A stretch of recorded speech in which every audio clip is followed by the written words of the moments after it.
Bună și bine ați venit într-un nou vlog. Aș vrea să fie un daily vlog acesta, o să văd și ce reușesc să fac. Da, n-am mai filmat de mult, cred că de o săptămână aproape, deja azi e sâmbătă și de duminică n-am mai filmat de când am fost la Trovanți.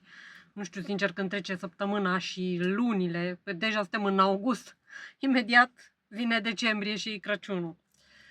Deci nu, e ceva peste puterea mea de înțelegere, dar motivul pentru care n-am mai filmat, odată că vecinul a tot bubuit toată săptămâna și de câte ori vreau să mă apuc, de atâtea ori era gălăgie. Și apoi, nu știu când a trecut tot timpul ăsta și practic asta e. Dar n-am stat degeaba,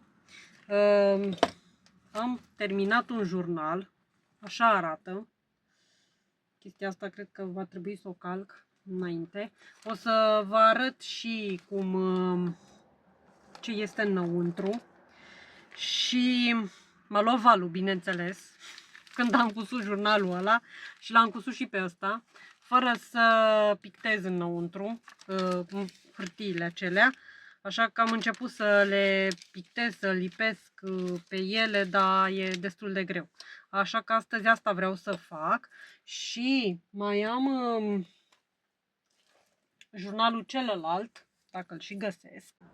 Mai am și jurnalul ăsta și vroiam să-l cos și pe ăsta, dar după ce văd cât de greu se desenează în ăsta, o să fac întâi desenele pe hârtii și apoi o să le cos, la fel cum am făcut la jurnalul acesta. Închizătoarea, până la urmă am făcut-o așa, dar la acestelalte două o să folosesc nasturii aceia pe care i-am cumpărat.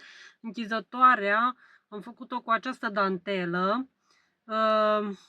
pe care o am de la bunica, deci e destul de veche, și am folosit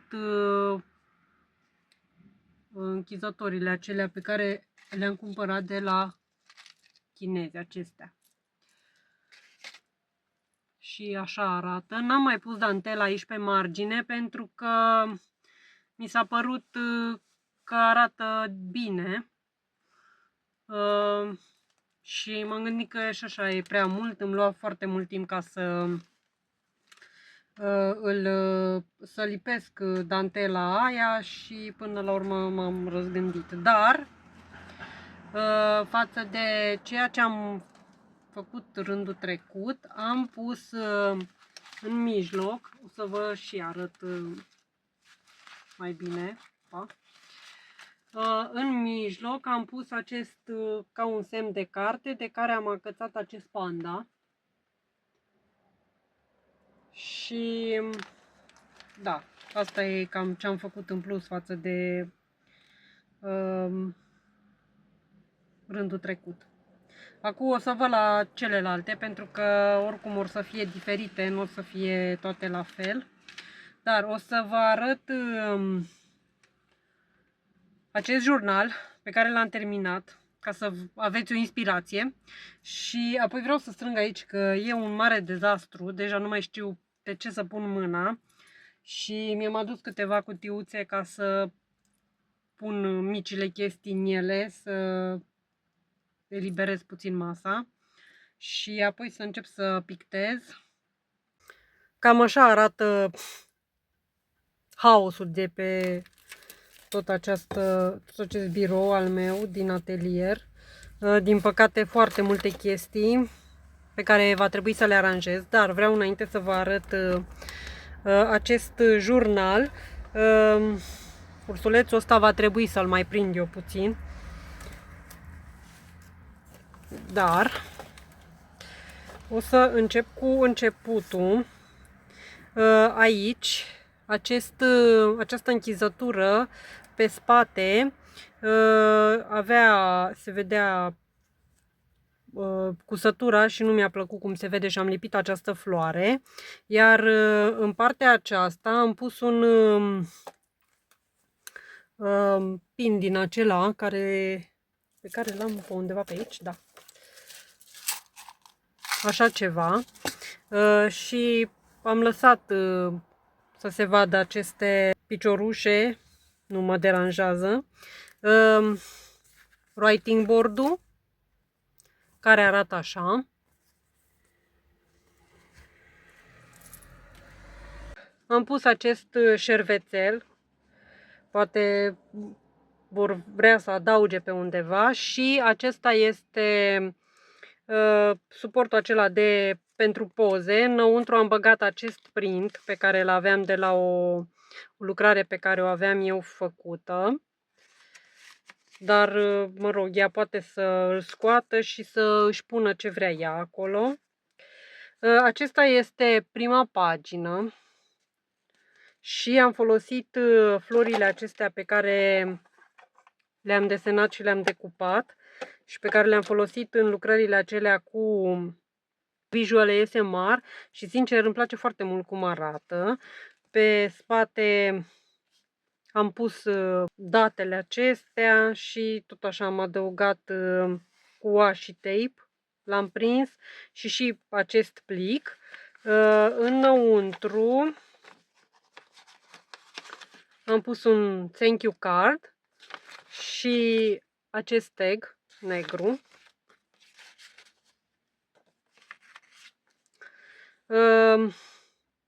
N-am mai pictat, după cum știți, pe șervețelul acela rândul trecut am pictat, dar de data asta n-am mai vrut să pictez pe el. Am prins cu acest pin, care este un dragon din acela chinezesc, această hârtie care era pentru petreceri din acelea pe care le faci de ziua ta, și eu zic că arată foarte bine. Această punguliță pe care o am de la Pairi Daiza, și am pus înăuntru acest tag pe care l-am făcut, cred că acum mulți ani, 2-3 ani, cred. Nu am mai decorat punga cu nimic, pentru că le-am lăsat și la fete o să le las pagini pe care să le decoreze și ele singure. Aici am pus acel tag pe care pot scrie cu alb. Am pus numai câteva sticăre din loc în loc. Nu am vrut să mai aglomerez cu chestii pe care le-am făcut eu, pentru că deja am pictat destul de mult pe paginile acestea. Am făcut acest cluster aici și îmi place tare mult cum a ieșit.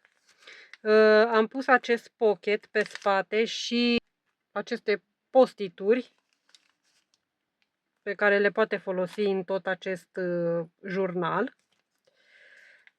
Pe acest desen am lipit tot așa flori. Am pus și din stickerele acelea pe care le-am primit în Happy Mail și flori din acestea pe care le-am desenat eu, și am pus toate aceste dulciuri la care visează mama Mei Shang. Aici am prins felicitarea aceasta pe care n-am scris nimic, am lăsat tot pentru ea ca să-și scrie. Această felicitare tot eu am făcut-o. Cred că vă amintiți că am și videoclipul. Dacă o să vă las videoclipul la ce efemera am făcut în alte dăți. Pe această pagină am lăsat doar chestiile astea, dar mă gândesc că nu o să mai folosesc pasta de structură în următoarele jurnale, pentru că în acela pe care deja l-am cusut este foarte greu să se usuce. Așa că, da. Acesta este un alt pocket pe care l-am făcut și în care am pus chestiile astea pe care le-am făcut de Crăciun anul trecut și cele care nu s-au dat, m-am gândit să le dau cadou la fete. Tot așa, am lăsat paginile acestea goale pentru ele. Aici mă gândisem să pun charm în mijloc, dar tot așa le las pentru ele să pună dacă vor, sau dacă nu, nu.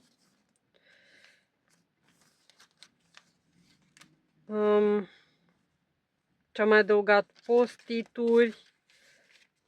În rest, pe paginile pe care am desenat nu prea am n-am adăugat absolut nimic. Am pus acest charm pe care l-am făcut tot într-un alt videoclip. Am umplut fiecare buzunărel, dar ele pot să-și scoată chestiile astea și să le folosească, să-și pună ce vor ele. Aceasta e felicitarea aceea pe care am cumpărat-o cu Lucky Time și nu am scris nimic în ea. Am lăsat tot așa pentru ea să și completeze. Și chestiile astea le-am prins cu agrafe. Da, nu mai intră. Ok.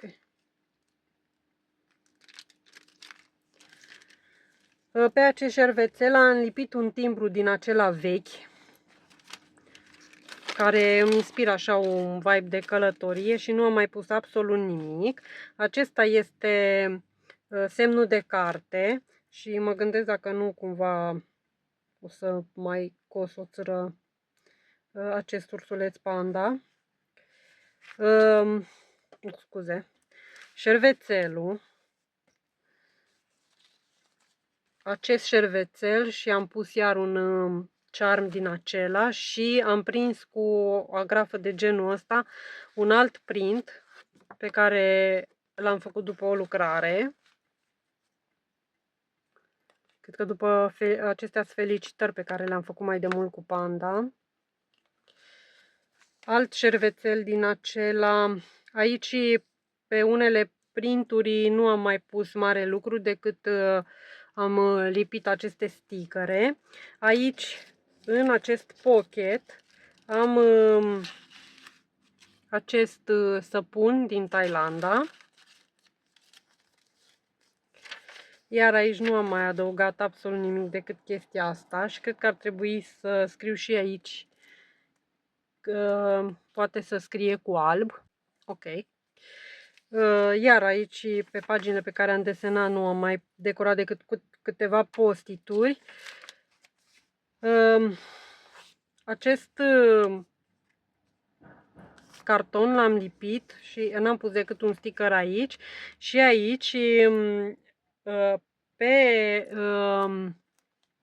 fungile acelea de la hârtie igienică de la Emmeca, sunt acești panda pe care i-am decupat și am lipit unul din ei aici. Iar am pus stickere. Aceasta iar îmi place cum a ieșit foarte mult, acest print.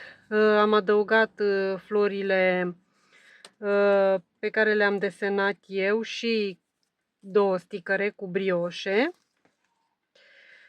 Aici am trecut această carte sau ce este, fel de carte din aceea de pentru memory, joc din aceea de memorie și am scris food. Poate să scrie aici ce mâncăruri au plăcut în călătoria respectivă. Aici, după cum vedeți, nu am adăugat decât câteva imagini. Pe paginile pe care am desenat nu am mai adăugat nimic. Iar am pus această hârtie pe care poate scrie și care este foarte veche, din 1940 și ceva. Am văzut că era calendarul acela din care am tăiat hârtiile acestea. Și o să pun câte una pentru fiecare fată. Aici am pus acel tapet. În acest buzunărel am pus jucăria aceea din mărgele pe care am făcut-o. Iar aici l-am pus pe Daily și am pus pe spate să scrie, la fel ca jurnalul de rândul trecut.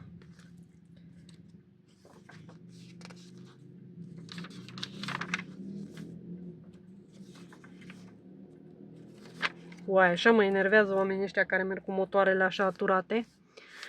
Acesta este un ambalaj de la o mască de față cu panda și pe spate am pus o hârtie din aceea dintr-unul din caietele acelea cumpărate de la Pepco și aici am băgat un art globuleț pe care am pus un charm. Bine, ele pot să le folosească ca orice, nu numai ca și globuleț. Aici am pus o parte din postiturile acelea pe care le-am cumpărat de la SH. Iar aici n-am mai făcut mare lucru.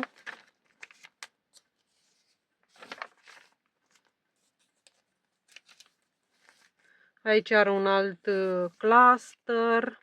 Iar unul din stickerele de la Alexandra. Iar aici alt cluster, care sincer îmi place foarte mult cum a ieșit și mă gândesc să repet chestia asta în celelalte două jurnale. Ăsta cad în altă parte. Și astea le-am decupat tot pentru lucrările acelea și am rămas cu ele, așa că m-am gândit să le folosesc. Pe acest print n-am mai pus nimic. Am lăsat-o pe ea să-și pună. Am pus decât această inimioară și atât.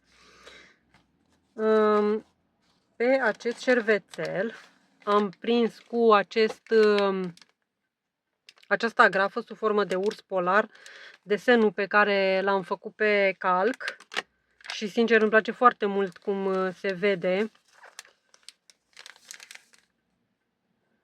Cum se vede șervețelul, nu știu cât vedeți pe cameră, pentru că nu se vede prea bine, dar dă foarte bine. Iar aici tot așa am lipit un sticker și la final am pus tot așa o felicitare pe care își va scrie ea ce va vrea. Este o felicitare tot așa pentru party, din aceea în care scrii numele, dar eu zic că orice călătorie e un party, că ne face să ne simțim bine. Așa că i-am pus felicitarea aceasta, o altă felicitare care scrie în germană, dar e mulțumesc. Și în acest săculeț, n-am vrut să îl dau gol, rândul trecut n-am pus nimic în el, dar de data asta m-am gândit să-i pun niște chestii și am aceste cearmuri, acești doi ursuleți, acești clești cu fluturaș și un clește așa.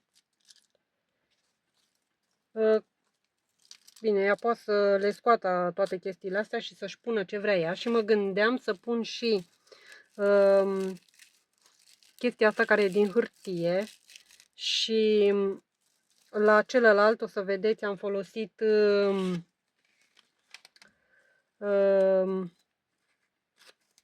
pe post de decorațiune și o să bag aici și i-am mai pus și șervețelul acesta pe care îl poate folosi și mă gândesc dacă nu aș vrea să îi pun și câte un șervețel, da, nu, cred că doar atâta voi lăsa. Și așa arată pe spate, nu i-am mai făcut absolut nimic și se închide așa. Și așa arată, o să calc chestia asta ca să fie dreaptă. Și așa arată acest jurnal. Sincer, sunt foarte încântată de cum a ieșit, îmi place tare mult. E destul de gros, după cum vedeți. O să vedeți celălalt, de fapt îl pot și arăta. Diferența între ele. Acesta care nu are nimic pus și acesta care nu e chiar plin, pentru că i-aș mai poate adăuga multe chestii sau poate scoate unele chestii, cum sunt globulețele acestea și care oricum ocupă foarte mult spațiu. Dar eu zic că a ieșit foarte bine. Chiar îmi place cum a ieșit. Nu știu voi ce părere aveți. Ați schimbat ceva la el sau ați adăuga altceva? Să-mi lăsați în comentarii să-mi spuneți. V-am zis singura chestie, o să mai prind acest panda pe care vreau să îl strâng așa, nu știu cum, să fie aici pe margine, să nu ocupe spațiu și Cam așa arată acest jurnal.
O să mă opresc aici că deja este seară și nu mai am nici lumină foarte bună. Am făcut ceva astăzi, mă așteptam să-l termin, dar din păcate asta este. Mâine o să văd ce fac. Vreau să mă duc la un târg, dar o să văd dacă e mâine sau în altă zi. Am pocheturile astea, dar vreau să mai fac ceva. Astea pe care vreau să le pun în jurnal și mai vreau să fac unul mai mare, negru, acesta, și trebuie să pun șervețel pe el, deci da, va trebui să mai fac câteva chestii. Am pe aici diverse lucruri, dar nu știu dacă o să mai fac. O să mai pun și altceva pentru că deja mai am de desenat mult în el. N-am terminat nici măcar prima parte, deci a doua parte iar am de lipit și de desenat.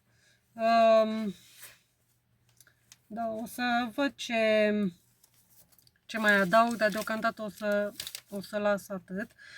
Eu o să postez videoclipul astăzi și mâine vedem ce mai facem. Rândunelele, răstuni, adică, sunt doar la chirăici, care cred că a și depus ouă, că văd că e un dute vin acolo și mama se tot uită fericită la ouăle ei și mai sunt cei din ultimul cuib și aceia nu știu încă ce au pe acolo, dar sper să aibă și ei ouă. Ceilalți de deasupra coșului de centrală n-au mai venit, cred că au și eu pauză de o săptămână, două, ca să își trimită puii departe. Și nici cei din cuibul acesta cu tunel n-au mai venit. După ce le-au murit puii, au plecat. Asta este. N-au avut noroc nici anul ăsta, săracii. Poate anul viitor.